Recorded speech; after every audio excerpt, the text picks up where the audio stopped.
Praise the Lord.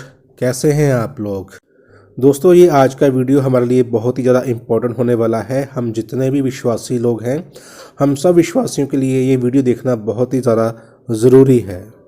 तो कृपया करके इस वीडियो के अंत तक बने रहें। दोस्तों, अगर हम विश्वासी हैं तो कोई ना कोई हमारा आधार तो होना चाहिए।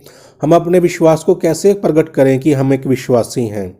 हर एक विश्वासी जो अपने आप को विश्वासी कहता है, उसके अंदर कोई ना कोई ऐसी बात होनी चाहिए जो उसके अंदर गवाही पैदा करे, लोगों के बीच में गवाही पैदा करे कि हाँ, ये एक विश्वासी है।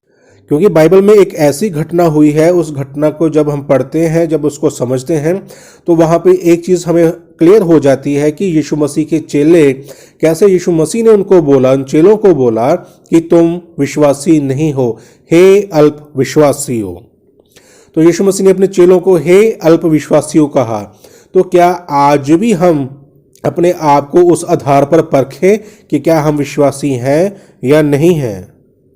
इसलिए मैं अनुरोध करता हूं मेरे आदर योग भाई नरेंद्र बैंस जी, आदर योग हंसराज सैनी जी, आदर योग कुलदीप चंद भारती जी, आदर योग इकबाल गिल जी, आदर योग जगदेव जी माहिरपुर से।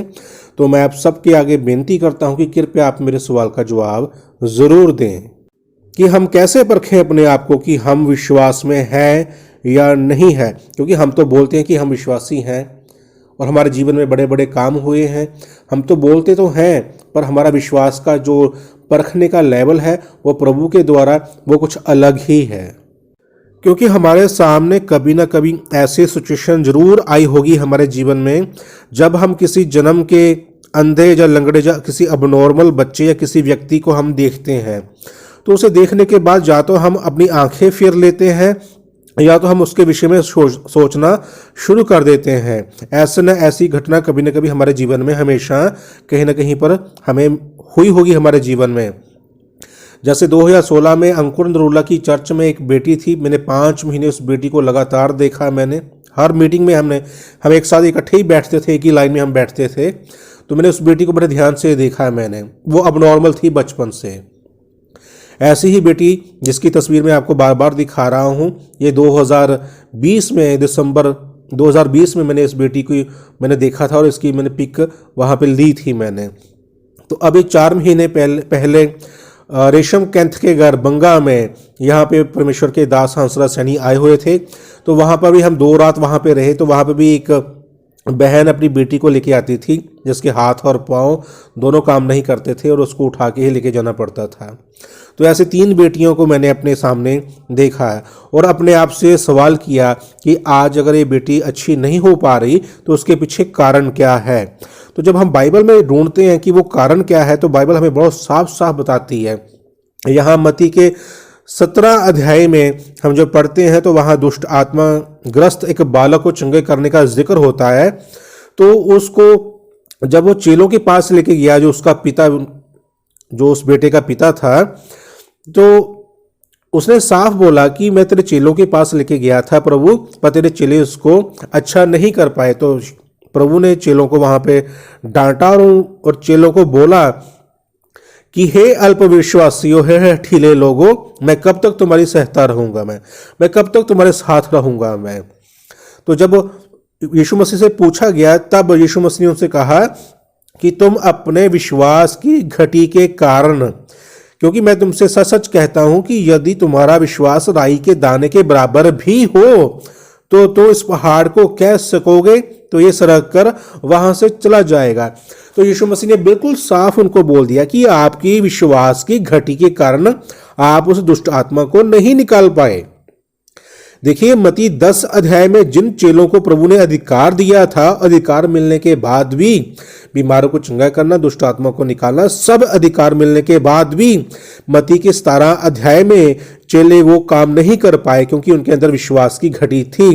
बेशक चेले प्रभु के द्वारा चुने हुए थे, प्रभु के साथ चलते थे, उन्होंने प्रभु के साथ बहुत अद्भुत काम देखे, उसके बाद भी वो विश्वास करने में निकम्मे ठहरे। और यहाँ पे यीशु मसीह ने उसको फिर इसी बात के लिए चेताया कि आप लोगों के अंदर विश्वास की घटी है। तो जब हम ऐसी सिचुएशन में हम भी फंस जाते हैं कि हमारे सामने कुछ ऐसे लोग आ जाते हैं जो जन्म से अब नॉर्मल है, हम जानते हैं कि इनके अंदर दुष्ट आत्मा है, पर हम उस दुष्ट आत्मा को नहीं निकाल पाते, हमारी हिम्मत नहीं होती निकालने के लिए। हम पहले ही डर जाते हैं, हम पहले ही अपने मन में सोच लेते हैं कि हमसे निकलेगी कि नहीं निकलेगी। ऐसी बहुत सी बातें हमारे मन में आ जाती हैं, जिसकी वजह से हम अपने अविश्वास को प्रकट करते हैं। इसलिए कहता हूं कि हम तो अपने आप को विश्वासी कहते हैं, पर हमारा काम जो है वो अविश्वासियों वाला है। इसलिए बात साबित हो जाती है कि हम तो विश्वासी हैं, पर हमारे अंदर विश्वास काम नहीं कर रहा। एक बात याद रखिए कि जो यीशु मसीह को मानता है, जिसके अंदर यीशु मसीह काम करता है, जिसके अंदर यीशु मसीह, जिसको ग्रहण कर लिया जिस व्यक्ति ने यीशु मसीह को, तो उसके अंदर परमेश्वर का आत्मा काम करता है। तो ऐसे हालात में मेरे जैसा बंदा अपने अंदर कमियां ढूंढता है, वचन को पढ़ता है, अपनी कमियां ढूंढता है, पर दूसरी कैटेगरी के लोग हैं वो अपनी कमियां नहीं ढूंढते हैं। वो बाइबल में ऐसे वचनों को ढूंढते हैं जिस वचन के आधार पर वो अपने आप को बरी कर सकें कि ये काम हम क्यों नहीं करते, क्यों नहीं कर सकते, या क्यों नहीं हो पा रहे। इसके लिए वो अलग अलग बहाने ढूंढते हैं, जबकि बाइबल का परमेश्वर प्रभु यीशु नासरी हमें साफ बोलता है कि हे अल्पविश्वासी, अपने विश्वास की घटी के कारण तुम ये काम नहीं कर सकते। इसलिए ये एक आधार बन जाता है अपने आप को परखने का, अपने आप को जांचने का कि हमारा विश्वास कहां पर काम करता है।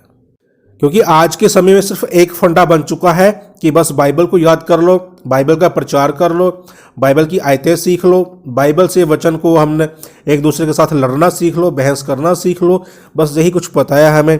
और बाइबल की जो बातें यहाँ पे लिखी हुई है इसके ऊपर हमारा कोई ध्यान नहीं है, कोई ध्यान है ही नहीं है। क्योंकि मैं खुद इस बात को सोचता हूँ, अगर मेरा उद्धार हो चुका है तो मेरे अंदर आत्मा होना चाहिए। अगर मेरे अंदर वो आत्मा काम करता है तो मेरे अंदर राई के दाने के बराबर का भी विश्वास होना चाहिए। अगर मेरे अंदर विश्वास है तो दुष्ट आत्माएं ये कभी भी अपना राज्य स्थापित कर नहीं पाएंगी। यहाँ पे परमेश्वर का चुना हुआ दास खड़ा होगा, वहाँ पे दुष्ट आत्मा कभी काम नहीं कर पाएगी।